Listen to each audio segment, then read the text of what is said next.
வணக்கம் நேயர்களே. இது ஷர்மிளா டாக்கீஸ். நான் உங்கள் டாக்டர் ஷர்மிளா. நேத்து நீட் எக்ஸாம்ல நடந்த ஏகப்பட்ட குளறுபடிகள பத்தி பார்த்தோம் இல்லையா? இன்னைக்கு கியூட் எக்ஸாம பத்தி பார்க்க போறோம்.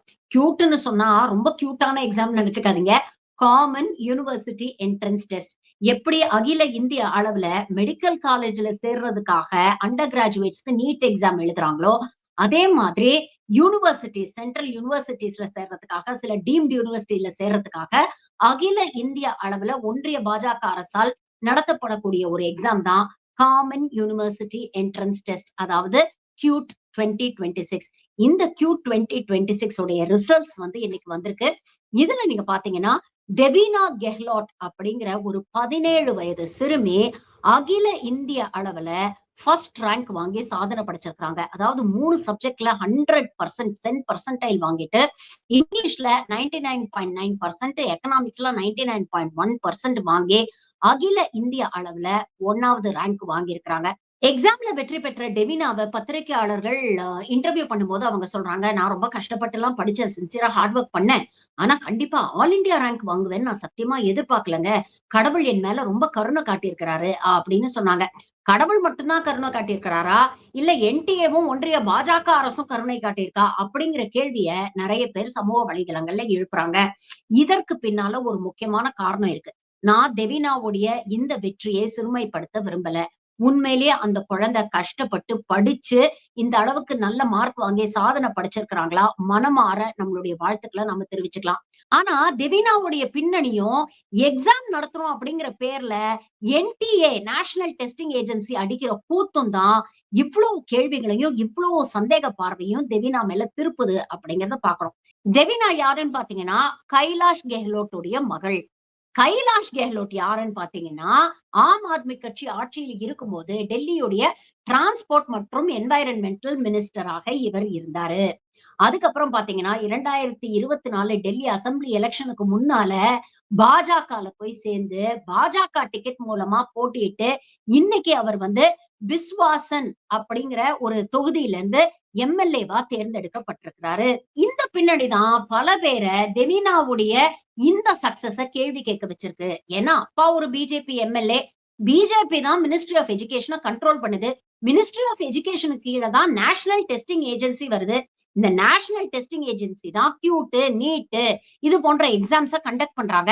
அப்படிப்பட்ட எக்ஸாம்ஸ்ல ஏகப்பட்ட குளறுபடிகள் இருக்கிறதுனால தான் இந்த சந்தேகம் வந்திருக்கு. அதனால சந்தேகத்தை எழுப்புறவங்களுடைய அந்த கருத்துக்கள நாம முழுசா ஒதுக்கி தள்ளிடவும் முடியாது. ஏன்னா, இந்த வருஷமும் கியூட் எக்ஸாம்ல ஏகப்பட்ட குளறுபடிகள் நடந்தது. கடந்த இதுக்கு முன்னால வருஷங்கள்ல நடந்தபோது கூட ஏகப்பட்ட குளறுபடிகள் நடந்தது. என்ன நடந்தது அப்படிங்கிறத கொஞ்சம் பிரீஃபா பார்ப்போம். அதாவது 2024ல நடந்த கியூட் எக்ஸாம்ல பார்த்தீங்கன்னா, கான்பூர்ல இருக்கக்கூடிய ஒரு கல்லூரியில எக்ஸாம் முடிஞ்சு பாதி ஸ்டூடண்ட்ஸ் வெளியில வந்துட்டாங்க. ஆனா பாதி ஸ்டூடண்ட்ஸ் இன்னும் உட்கார்ந்து எக்ஸாம் எழுதிக்கிட்டே இருந்தாங்க. என்னடா இது?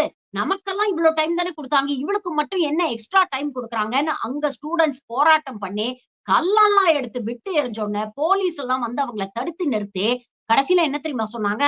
சரி, ஏதோ போனா போகுது அவங்களுக்கு எக்ஸ்ட்ரா டைம் குடுத்துட்டாங்க. இதுக்கு எதுக்கு இவ்ளோ பெரிய பிரச்சனை பண்றீங்க? வேணும்னா இந்த எக்ஸாம நாங்க திருப்பி கண்டக்ட் பண்றோம். அப்படின்னு சொல்லி, அந்த ஸ்டூடண்ட்ஸோட வாய மூடுறதுக்காக திரும்ப எக்ஸாம ரீகண்டக்ட் பண்ணாங்க. சரி, இது எப்படின்னா 2024ல பல்வேறு சென்டர்ஸ்ல பல்வேறு குளறுபடி. அதாவது ஹிந்தி மீடியம்ல அப்பியர் ஆற ஸ்டூடண்ட்ஸ்க்கெல்லாம் இங்கிலீஷ் மீடியம் கொஸ்டின் பேப்பர் குடுத்ததுனால ஏகப்பட்ட டிலே ஆயி பல பேரால எக்ஸாம் எழுத முடியாம போச்சு. அதே மாரி இங்கிலீஷ் பேப்பருக்கு வந்து 25 நிமிஷம் சில பேருக்கு குடுத்து, 45 நிமிஷம் சில பேருக்கு குடுத்து ஏகப்பட்ட குளறுபடி பண்ணிட்டாங்க. அதே மாதிரி ஸ்டூடண்ட்ஸ்க்கு எக்ஸாம் சென்டர் அவங்க இருக்கக்கூடிய இடத்துல இருந்து கிட்டத்தட்ட 900 கிலோமீட்டர் 900 கிலோமீட்டர்ஸ் தள்ளி வேற ஒரு இடத்துல எக்ஸாம் சென்டர் போட்டிருக்காங்க. அத எப்ப தெரியுமா அனௌன்ஸ் பண்றாங்க? ஜஸ்ட் எக்ஸாமுக்கு முந்தின நாள் 24 மணி நேரத்துக்கு முன்னால பல ஸ்டூடண்ட்ஸ்க்கு 900 கிலோமீட்டர்ஸ் தள்ளி உங்களுடைய எக்ஸாம் சென்டர் இருக்கு அப்படின்னு அனௌன்ஸ் பண்ணீங்கன்னா, அவங்க எப்படி எக்ஸாம் சென்டருக்கு போய் சேருவாங்க? அப்படிங்கிற அடிப்படை அறிவு கூட இல்லாம எக்ஸாம் சென்டர்ஸ் அலோகேட் பண்ணப்பட்டது அப்படிங்கிறது ஒரு மிகப்பெரிய சர்ச்சைய வந்து ஏற்படுத்துச்சு. அதே மாதிரி பாத்தீங்கன்னா, அந்த குழந்தைங்க பெற்றோருடைய மனநிலைமைய யோசிச்சு பாருங்களேன். நாளைக்கு எக்ஸாம வச்சுக்கிட்டு, இன்னைக்கு சொல்றாங்க சென்டர் வந்து கிட்டத்தட்ட 1000 கிலோமீட்டர் தள்ளி இருக்கு அப்படின்னா, அங்க எப்படி போய் சேர்றது? எப்படி எக்ஸாம் எழுதுறதுன்னு எவ்ளோ டென்ஷன வந்து அவங்க அனுபவிச்சிருப்பாங்க அப்படிங்கறத கொஞ்சம் யோசிச்சு பாருங்க. சரி, கடந்த வருடங்கள்ல இந்த அவலம் இருந்ததுன்னா, இந்த வருடம் இத விட மிகப்பெரிய ஒரு அவலம் நடந்திருக்கு.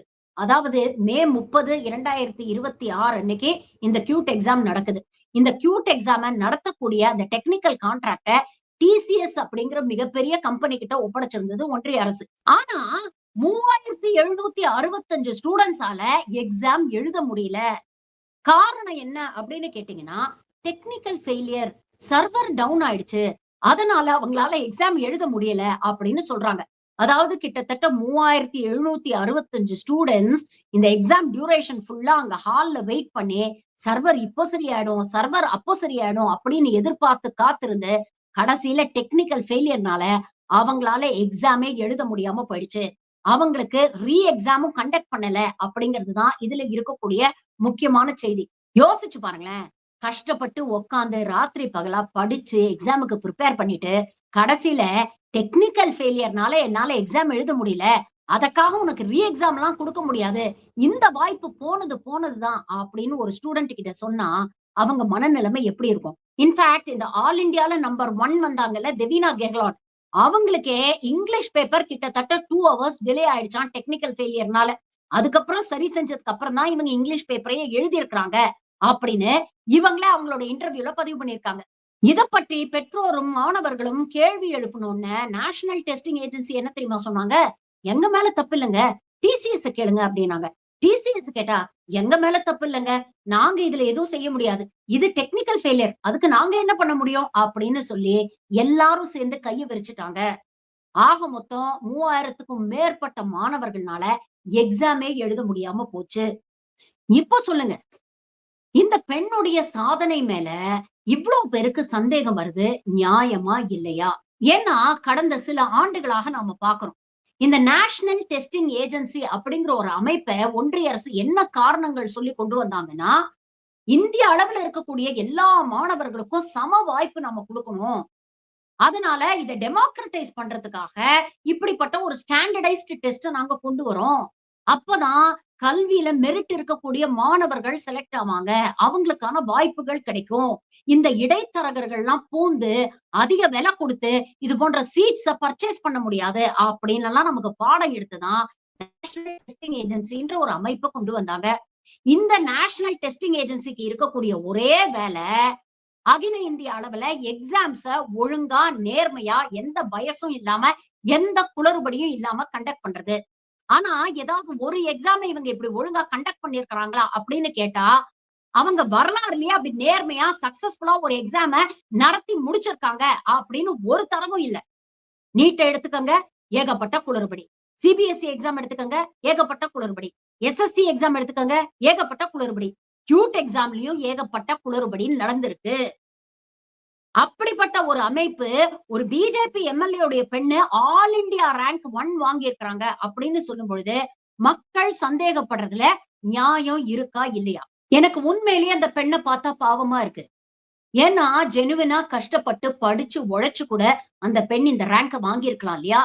ஆனா, என்டிஏவும் இந்த சிஸ்டமும் சேர்ந்து இவ்ளோ குளறுபடிகள தொடர்ந்து பண்ணதுனால தான், ஜெனுவினா ஒரு குழந்தை நல்ல மார்க் வாங்குனா கூட, அத சந்தேக பார்வையோட பார்க்க நமக்கு தோணுது. அப்போ நியாயமா இங்க ரெஸ்பான்சிபிலிட்டி, அக்கவுண்டபிலிட்டி எடுத்துக்க வேண்டியவங்க யாரு? தெவீனா கெஹ்லோட்டும் இந்த விஷயத்துல ஒரு விக்டிம் தான்.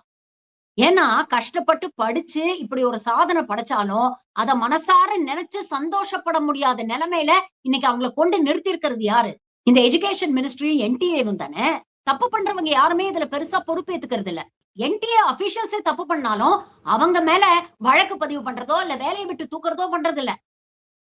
சும்மா சஸ்பெண்ட் பண்றதோ, இல்ல டிரான்ஸ்பர் பண்றதோட நிறுத்திக்கிறாங்க. நேரடியா பொலிட்டீஷியன்ஸ் இதுல இன்வால்வ்டா இருக்கிறாங்க.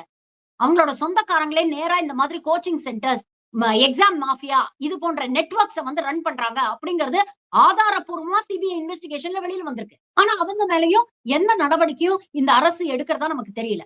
காக்ரோச் ஜனதா பார்ட்டின்னு இந்த நாட்டுல இருக்கக்கூடிய இளைஞர்கள் தொடர்ந்து எஜுகேஷன் மினிஸ்டர் ரிசைன் பண்ணணும்.